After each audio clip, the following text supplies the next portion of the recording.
Things were a bit bitey for a while there, but I think we've arrived in one piece, Kupo. I wonder what has the dragons so awfully snappy. I mean, the bad ones are always bad, but they seem worse than usual. We may have a small problem, Kupo. When the winds are high like this, Hraesvalgar invariably abandons his lofty perch and heads to the lands below to hunt. If you tried blowing the horn now, I doubt he'd hear it. I suggest we stop at the clearing up ahead and rest until the wind dies down. This should do nicely, Kupo. The winds will likely have died down by tomorrow, but until then we might as well make ourselves comfortable. If we must interrupt our journey so close to its end, I suppose this place is as good as any. And mayhap a brief respite from the hardships of the road will help to clear our minds in readiness for the coming parley. Very well then, I believe a campfire is in order. Leave the gathering of fuel to me. I acquired a keen nose for firewood during my time in the frozen wastes of Coerthas. Clear our minds? 'Tis Master Alphinaud whose mind needs clearing. The thought of meeting a great worm in the flesh has befuddled the boy. Did you see him stroll away as if these ruins were not crawling with deadly beasts? Follow him and see that the wildlife does not make a meal of our young friend. We will have the camp ready by the time you return. I see. I was right to worry about the boy's safety. Once Alphinaud returns with the wood, we can see about supper. The Ice Queen has filled a pot with what looks like stew ingredients ready for the fire.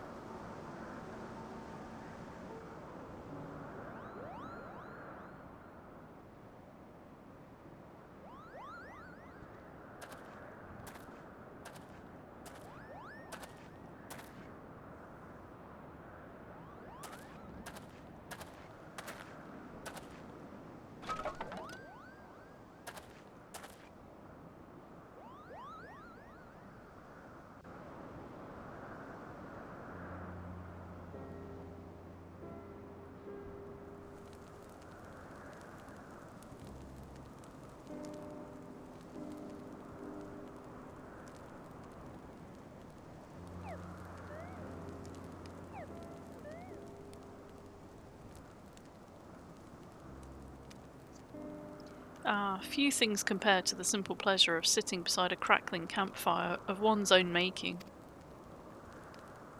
Ha! So speaks the great explorer. Until recently you wouldn't have recognised firewood if it came with kindling and a flint. 'Tis well you instructed me so patiently then. But yes, left to my own devices, I would have been compelled to signal to Isael with a pile of damp leaves.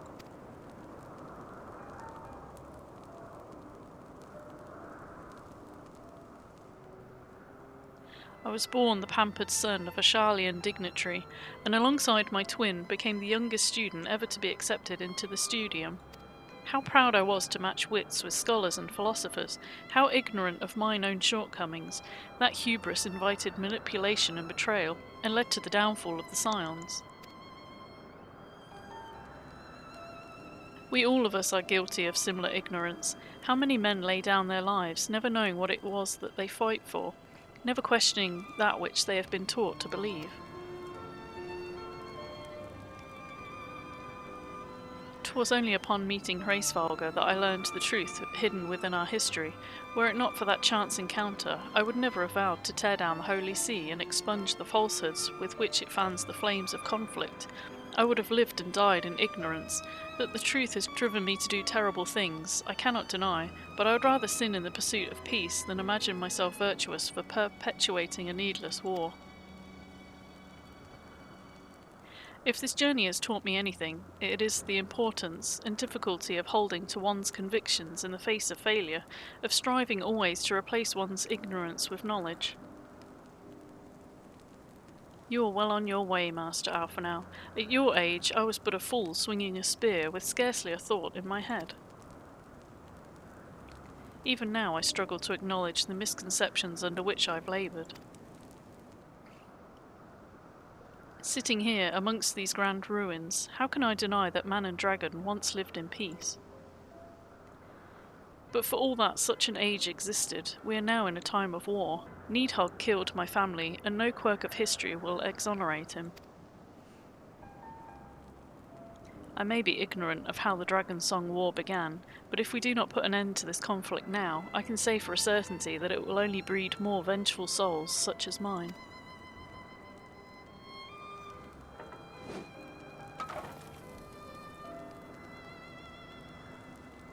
In my hands resides the power to vanquish a great worm.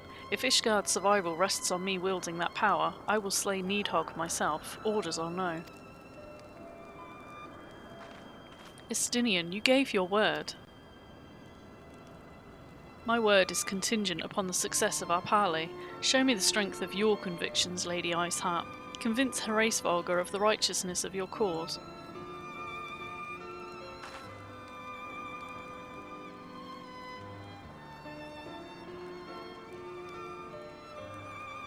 Doubt not, but that I shall, Dragoon. Well, winds willing, we shall have our answers on the morrow. Let us sleep now and face our fate with the rising of the sun.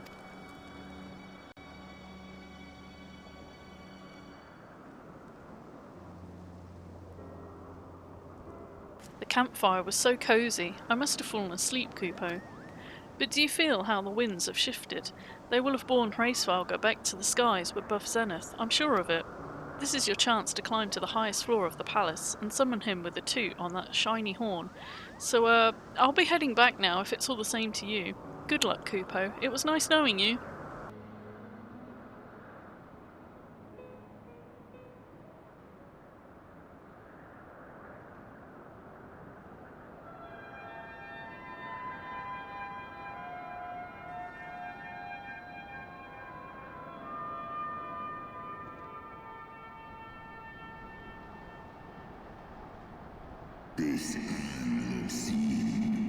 Mortals, why do you disturb my solitude?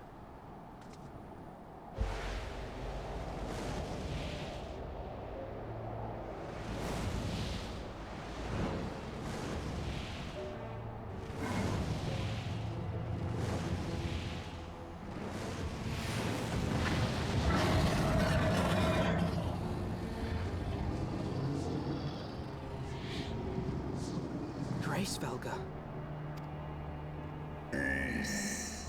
Thou speakest the name of a creature that but awaiteth the release of oblivion. Leave me. By the 12. Mine ears hear the tongue of dragons, yet the meaning rings clear within my mind. How can that be? Hraesvelgr, do you not remember me? 'Twas I whom you found in Dravania. I who glimpsed the truth about your past, about Shiva. Do not speak her name, mortal. But speak it I must. I have summoned Shiva's soul from the beyond and offered myself as her vessel. She has made her heart known to me. Foolish girl, thinkest thou my beloved spirit hath descended from the heavens? That the secrets of her heart are thine to know? I have surrendered mine to her. Do you not see, my love? I am Shiva reborn! Gullible fool, the light but illuminated the path for thee. It did not grant thee omniscience. The spirit thou hast summoned belongeth not to Shiva, 'tis but a shade conjured by thine own fancy. In an age long past, mine own kin were guilty of like folly. Beguiled by the Dark One's lies, they attempted to resurrect a king amongst worms, yet the divinity they called forth merely borrowed the semblance of my fallen brood brother.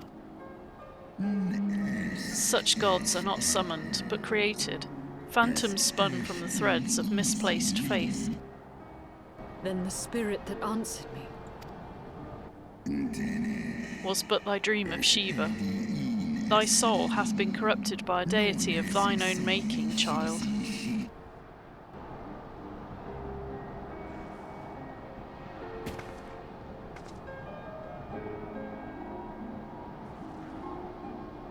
Be that as it may, Lord Hraesvelgr, Izel's desire to heal the rift between man and dragon is real, and it has borne us this far. We would spare both our kind and yours the ravages of this senseless war. Pray join your voice to ours in a call for peace and forgiveness. The tale of thy kind is one of avarice, treachery, and death, and thou wouldst speak to me of peace. Hark thee, mortal, to the naked truth, then tell me thou deservest forgiveness.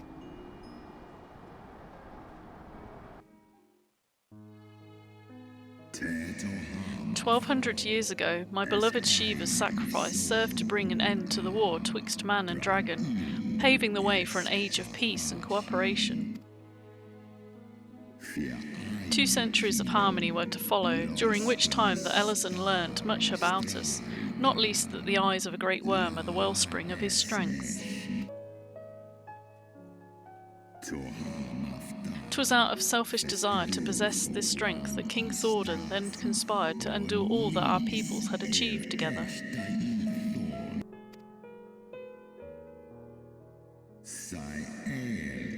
That most noble of Elezen lured my brood sister, Ratatoskir, into an ambush and took from her that which he craved.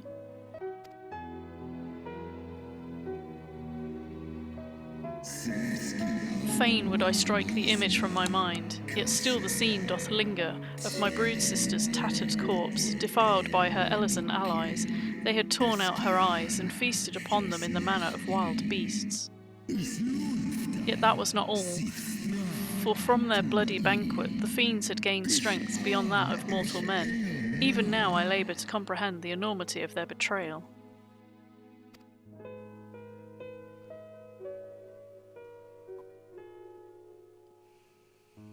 Needhogg was the first to learn of this atrocity, and he took to the skies hungry for vengeance. But though he slew Thordan and some few of his knights, their fellow butchers knew only too well where to aim their spears, and with now practised savagery, they set about my brood brother, sending him flailing from the field. Such is the truth the Holy See would keep hidden, such was the beginning of the Dragon Song War. 'Tis a song my kind shall ne'er forget, even should 10,000 years pass and Ishgard crumble into dust.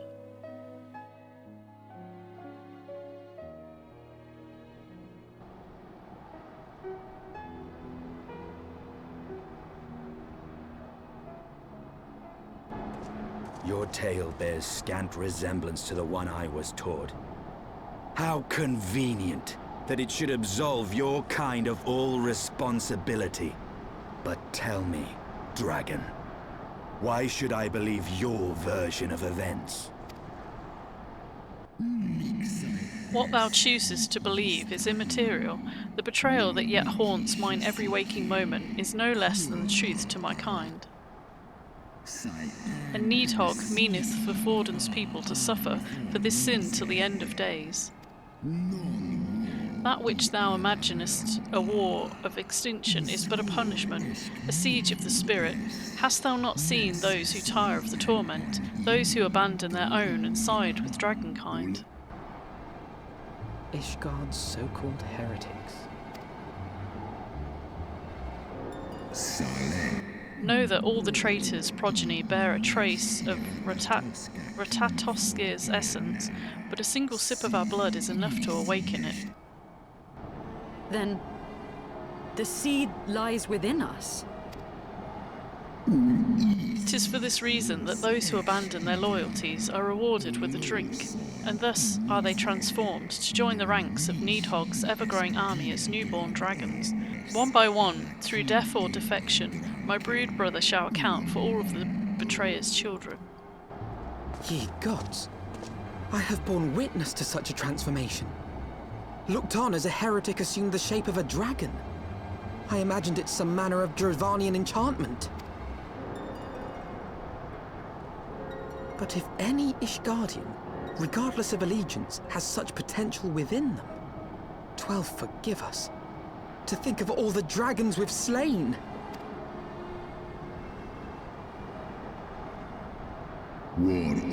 There will always be some, of course, who choose to fight until the bitter end, like thee, Dragoon. But struggle as thou might, thy youthful vigour will be spent ere thou reachest 70, and Needhogg shall remain to torment thine offspring. Oft have I wondered why Needhogg did not simply raze Ishgard to the ground. Now I have my answer. He has no intention of winning the Dragon Song War, for it is no war at all, but vengeance. An eternal requiem sung for his murdered sister. Thou hast the right of it, Dragon Slayer. Comprehendest thou now the futility of thy quest? I have not come this far only to admit defeat. We can still return the eye to Nidhogg and beg forgiveness for our ancestors' crimes. Mayhap our words will sway him. Stubborn child, thou thinkest in mortal terms. Our perception of time is too broad for thee to grasp. 'Tis a simple matter for thee to offer thine apologies. Thou didst not perpetrate the crime. Despite thy visions, the deeds of history seem distant to thee.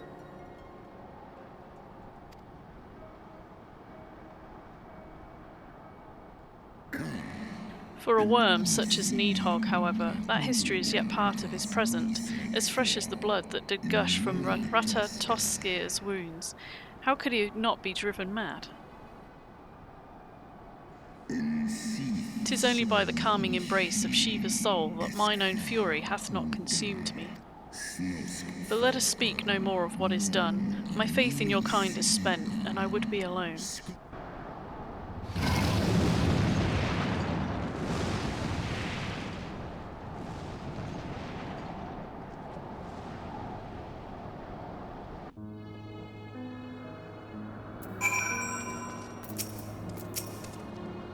Hraesvelgr was every bit as awe-inspiring as I imagined. His voice fairly dripped with power, the will behind his words so undeniable that it transcended my ignorance of the dragon's tongue. 'Tis but a pity that I misliked what he said.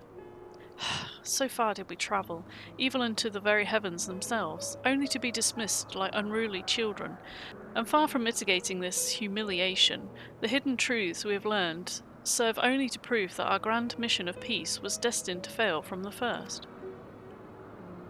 Nothing will deter Nidhogg from his course.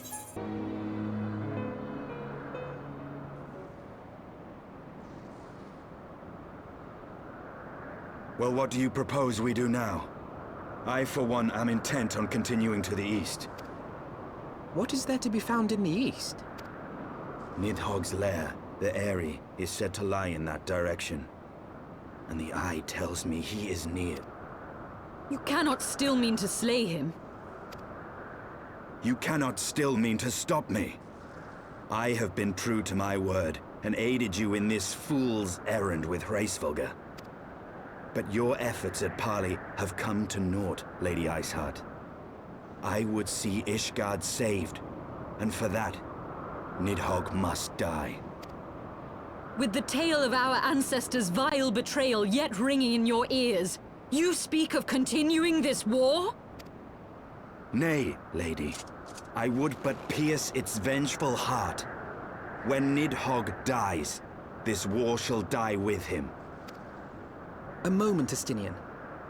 You yourself spoke of the Great Worm's strength, that you believed him powerful enough to raise your city to the ground. How then are we few to challenge him? Even behind the stout walls of Ishgard, with an army of knights manning the defenses, our victory would be hard won. Yet you propose to contend with the beast in his own lair. In close combat, this will afford us an advantage. And with two Azure Dragoons working in unison, who can say what might be possible? But such speculation is meaningless if we cannot even find the worm. Our first task must be to seek out Nidhogg's lair. The story of this nation grows bloodier by the moment. Must death always be answered with more of the same? Such is the way of things, I fear. I shall consider it a miracle if mine armor is not stained crimson ere this conflict is ended.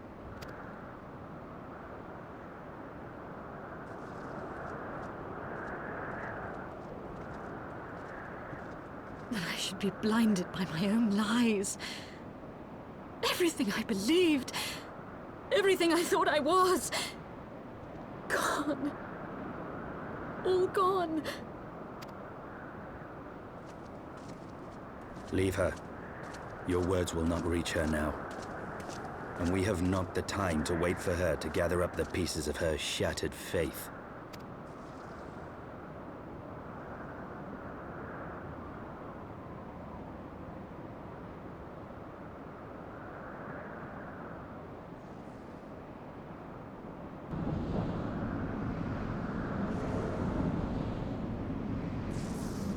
Is that it?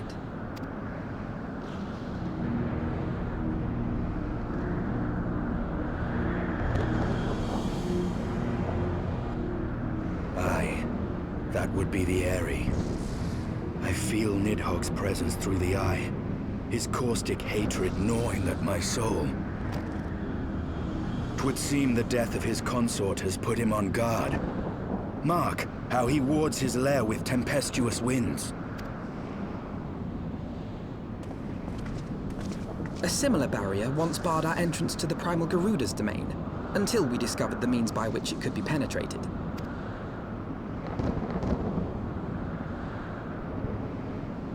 Mayhap it is time we called upon Master Garland. It will be just like the good old days, no?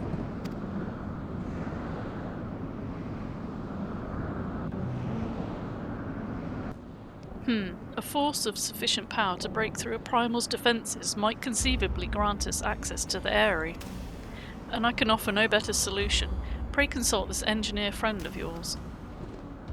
Very well, on the condition that you swear not to lure Nidhogg from his lair in our absence. And steal all the glory for myself, you mean? Nay, I am not so selfish as that. Contact me by link pearl when your preparations are complete, and we shall set forth from Ishgard together. I suggest we rendezvous back at Saint Renate's Forum. From what I gleaned of the Holy See's decidedly ambitious airship project, Cid will still be in Ishgard. When last you saw Master Garland, he was advising the Ishgardians on their ailing airship, correct? In that case, he might still be at Camp Cloudtop. Failing that, we could try the airship landing, or mayhap even the Skysteel manufactory, but let us not waste time searching aimlessly. Someone in the city is sure to know where to find him. The question is, who? Sir Aymeric would seem the obvious choice, but there's no guaranteeing he'll be able to grant us an audience at short notice. Ah, I have it. Count Edmont's youngest son prides himself on knowing all of the Holy See's juiciest rumours. Let us return to the manor and see if Lord Amanelane is about.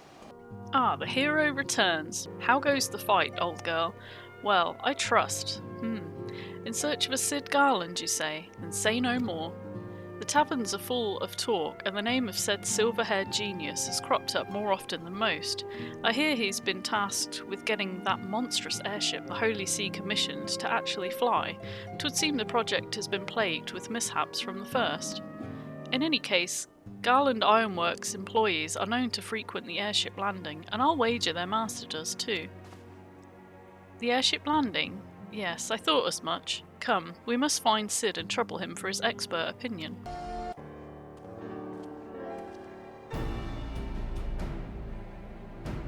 How fare you both? Not terribly well, judging by your faces.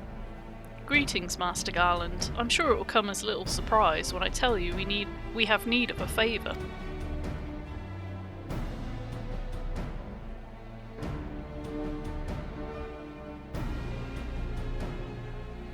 Another wind barrier, and you say it was conjured by Nidhogg.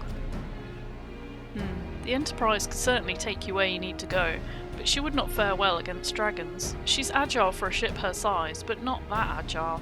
The Dravanians would fly rings around her. And if they took it into their heads to incinerate the rigging, there would be precious little we could do to avoid them. But there must be something we can do, some manner of weapon we could employ. Estinian stands vigil at the edge of the churning mists, but we do not know for how much longer. All right. I didn't say it was impossible. I said it was impossible for the Enterprise. We need a smaller boat. Biggs, Wedge, it's time we gave that new toy of yours a proper field test.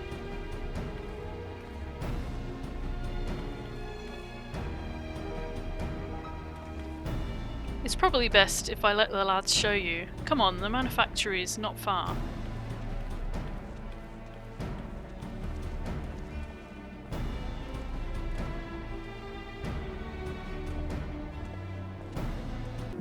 Our little project's just inside. Oh, you're going to like this one.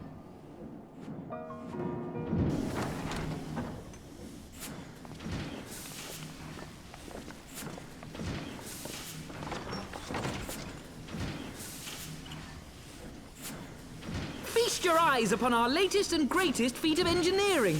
We call it a mana cutter.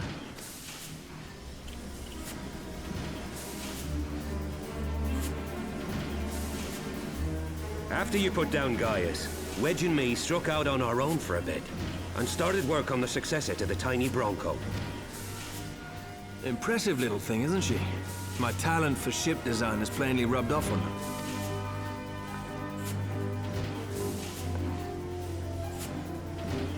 They've adapted the principles of corrupted crystal technology and constructed a mechanism which converts ether from its surroundings into elemental wind.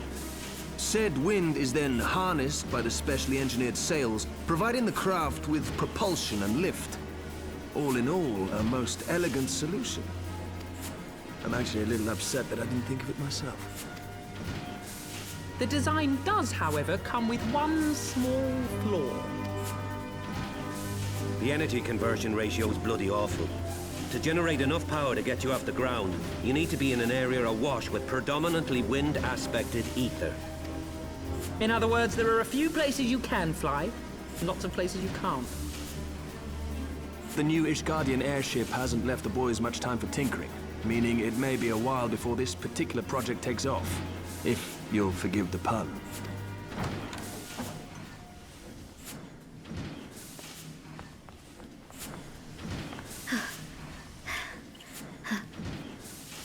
Tataru, what's happened? I've been looking all over for you. There's been word from Aldar. It's about Her Grace, the Sultana.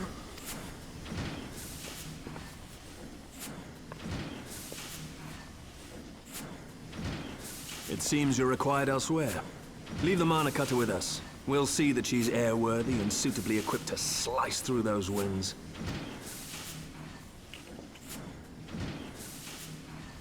You, meanwhile, should concentrate on providing Raoban and the Sultana whatever help they need.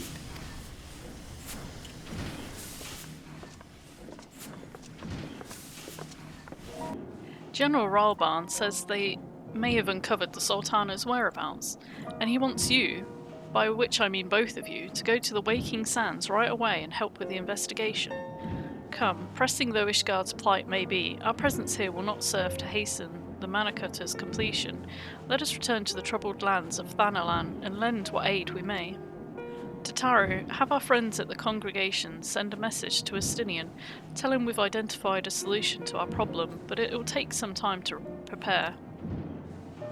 As you wish, Master Alphonel.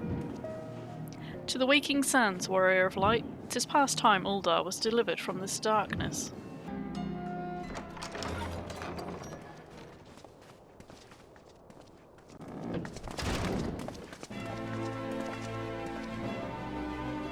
Thank you for coming. No thanks are necessary, General. I trust your recuperation continues apace. I cannot complain. Thanks to Higiri and her ministrations, I've regained much of the strength I lost during my imprisonment. I gather you have made progress in the search for Her Grace. Aye, some good fortune at last. A few days past, Dulala informed us that a sizable shipment of alchemical supplies had been delivered to the palace.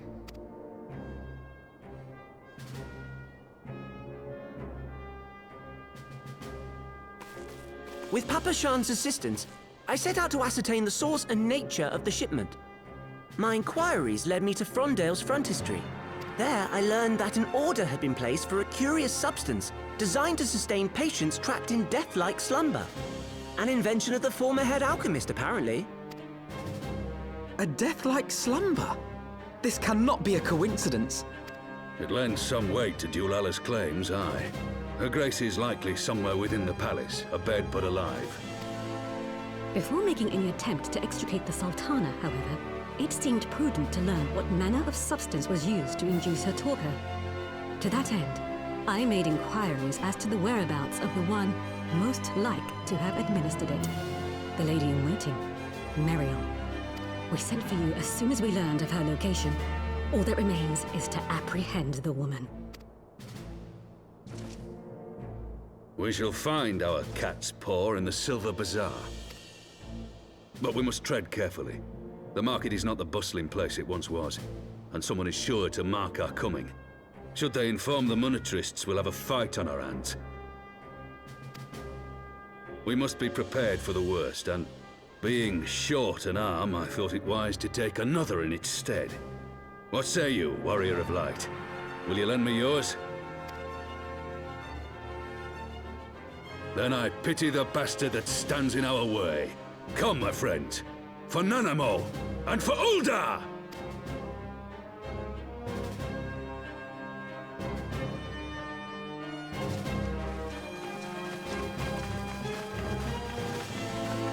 Our target is Meriel, the Sultana's former lady-in-waiting, a woman of Midlander heritage. I'm told the two of you have met.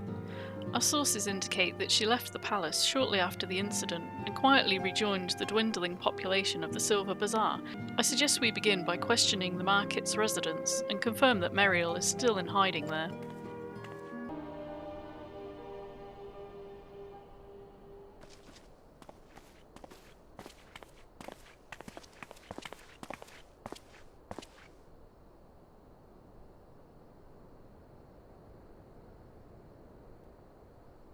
You are Meriel, the Sultana's former lady-in-waiting?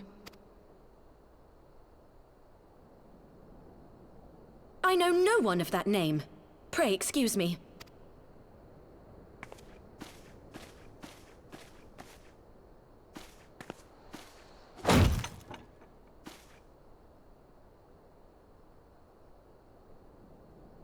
General Alden!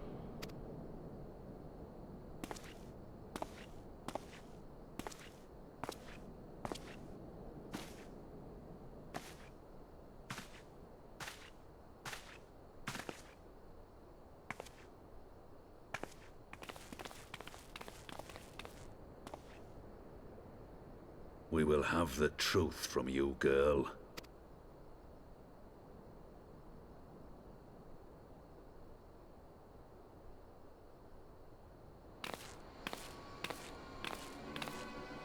Mayhap it would be better coming from me.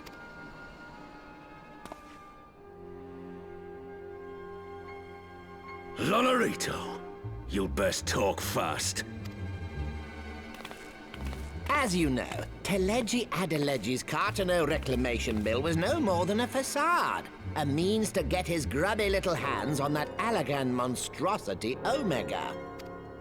When he learned of Nanamo's intention to abdicate, however, he was forced to amend his plans. Suddenly, assassination seemed the most promising way to further his ambitions.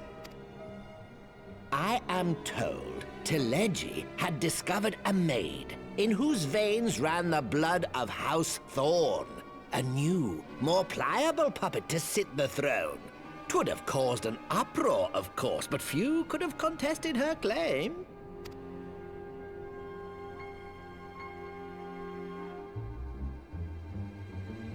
'Twas plain that Teleji's wild machinations had outgrown our ability to control them. So I decided to usurp his scheme and left the fool to seal his own demise. And what of Nanamo? Oh, I have no desire to harm her grace. 'Twould profit me little to destabilize our government. Thus did I employ young Meriel here to administer a potent sleeping potion in place of a poison. You should know, General, that your dear friend Ilberd was fully aware of my plan. I had him lie about the assassination as a means to prime your rage against Teleji. We weren't entirely sure how you would react, but things went rather better than expected. You conniving little worm! You had your claws in the Crystal Braves before their first recruit had sworn to serve! But of course, when a new game begins, 'tis only prudent to have a piece on the board. Ilberd was mine. Truth be told, a significant proportion of the Braves' initial endowment was also mine. With such large sums moving about, 'twas a rather trifling matter to disguise my own contribution. Ilberd. I secured his services with a promise to support his cause once my authority had been solidified. I swear, the man thinks of naught but prizing Alamigo from the grasp of the Empire. Unlike you, General, the poor fellow seems quite unable to forsake the land of his forefathers. Mayhap that's why he called you a traitor to your people and a disgrace to your homeland, amongst other things. What was it he always compared you to? Oh, yes, an overgrown lapdog begging for scraps at the Sultana's table. Oh, how we laughed. Alas, Ilberd's entertaining little outbursts eventually gave way to wearisome tirades, and the zealous brute became rather unruly. I had no wish to see you executed, you understand, but he would not take no for an answer. Rest assured, his employment with me has long since ended. Which brings us neatly to the present. What say you, General? Both you and the Sultana are alive. We have one corpse and one fugitive, and preparations have been made to restore your good name. Shall we cry quits and start again with a blank ledger? The hells we will! Do you honestly expect me to forgive and forget? After all you've done? You're guilty of high treason! Stay your blade, Master Alden. You yourself are not innocent. Or have you forgotten your own crime in executing Teleji Adeleji without trial? Though you acted out of loyalty to the Sultana, such deeds are in violation of both the word and spirit of the law.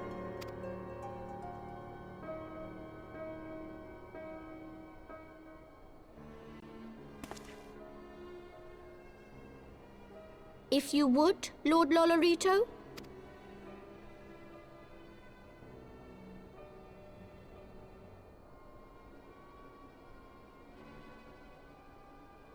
This potion will wake the Sultana from her slumber. Consider it a gesture of conciliation.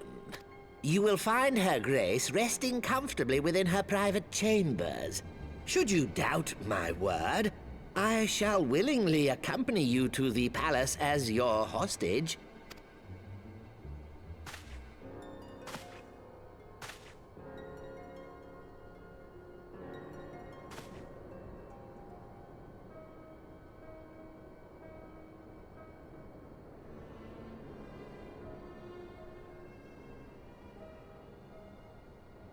I like not your motives, Lolorito.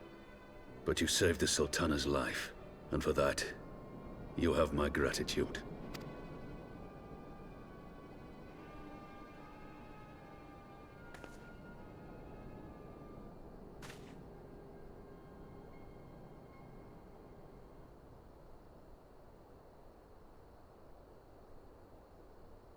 Rauban Aldin, you are hereby reinstated as General of the Immortal Flames. The citizens of Ul'dah shall once more be united under Nanamo Ul'Namo, and together we shall usher in a new age of prosperity.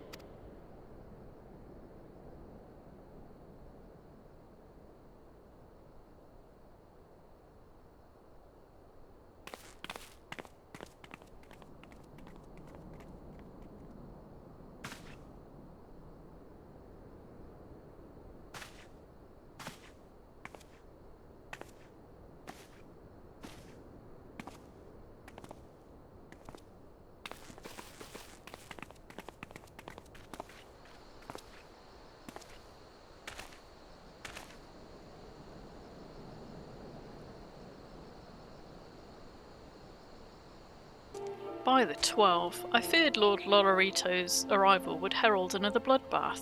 Little did I suspect that he of all people would gift us the means to rouse the Sultana. Shall we also make our way to Ul'dah? I should imagine Bartholomew has been instructed to admit us. Flame General Rauban mentioned you might be coming. Please, this way if you will.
was having the longest dream.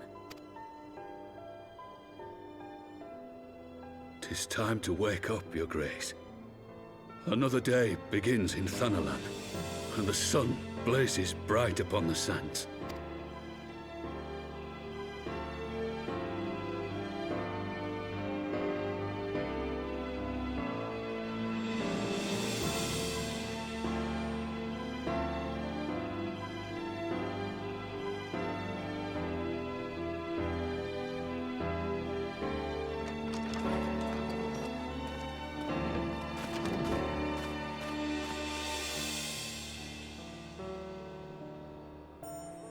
Her Grace is awoken. The palace physician assures me she is none the worse for her slumber.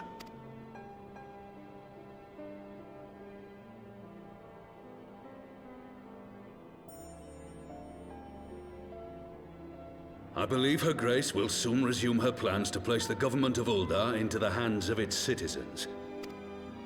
Whatever path she chooses to take, I shall walk it with her. And we shall tread slowly, lest the nation be unsettled in our wake.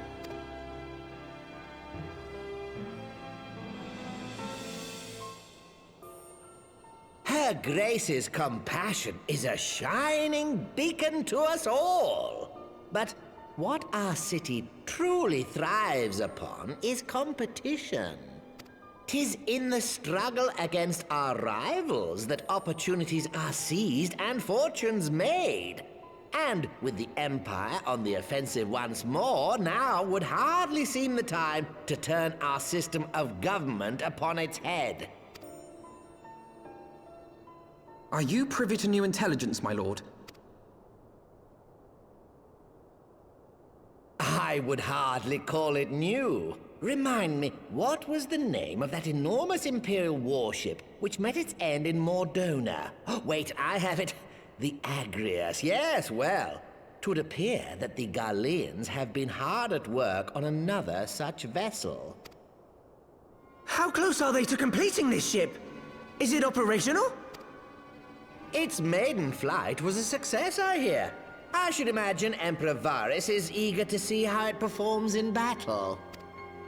My lords and ladies, I move that it is time to repair the damage caused by Teleji Adeleji and prepare our great nation to repel the Empire once more.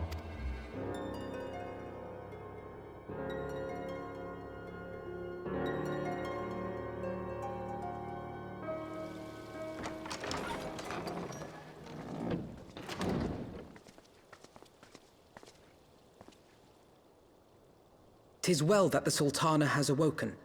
The Syndicate yet needs to put its house in order, but 'twould seem the worst of the confusion has passed. Uldar has taken control of its future, and I must do the same.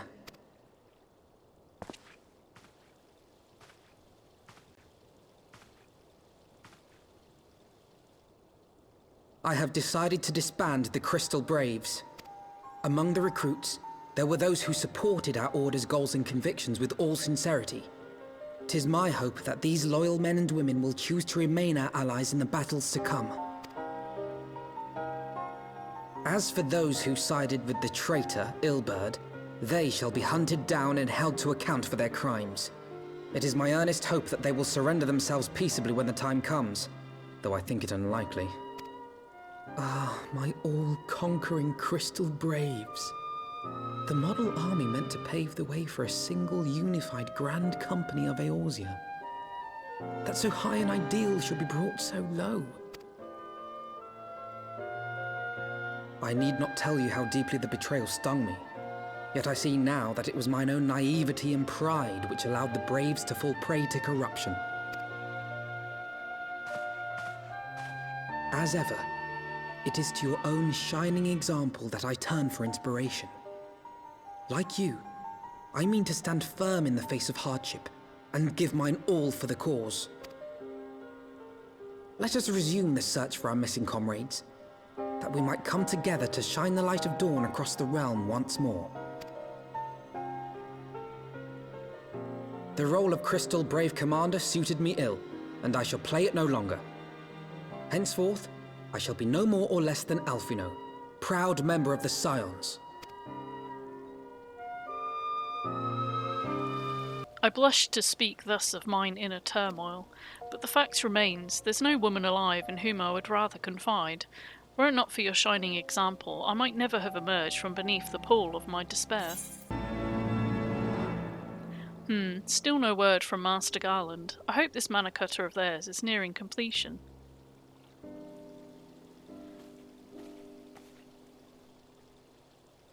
I am assured that Her Grace will make a full recovery. I, and Uldar too, shall flourish once more. General Ralbarn and his colleagues have matters well in hand, I believe. Lady Ugary, a question if I may. I believe your people have been keeping a close watch on the Crystal Braves. Might you know how things stand at the Rising Stones? Ah, yes, of course. You will be pleased to know that the 3rd Unit Braves abandoned Revenant's Toll when they learned of Captain Ilbert's defeat. The only blue uniforms to be seen there now are those worn by soldiers loyal to you, Master Alphinaud. To me? I see. I'm grateful to hear that at least some of our members were true to their oaths. Ere we return to Ishgard, I must go to the Rising Stones and thank these stalwarts for their service. It shall be my final act as Crystal Brave Commander. Will you be joining me? You were there at the company's inception. 'Tis only fitting that you be present at its end. And I would appreciate the support.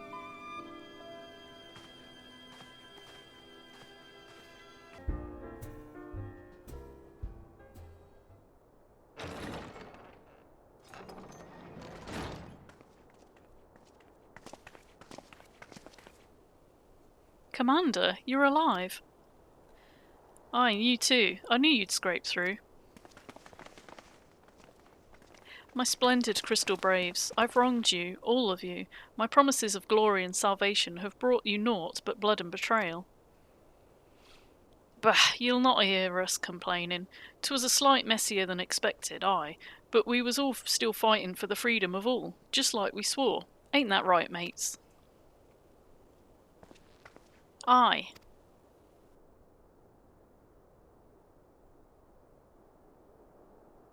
You humble me. I'm truly blessed to have such steadfast comrades. It's with the most profound regret, then, that I must... That's enough of that, Commander.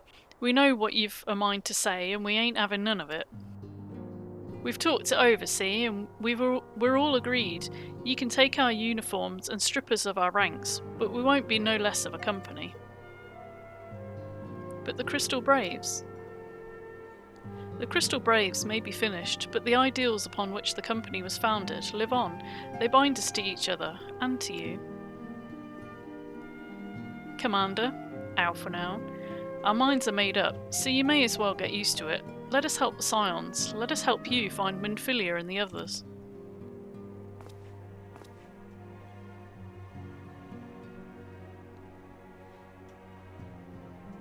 My friends, after all that's happened, I know not what to say.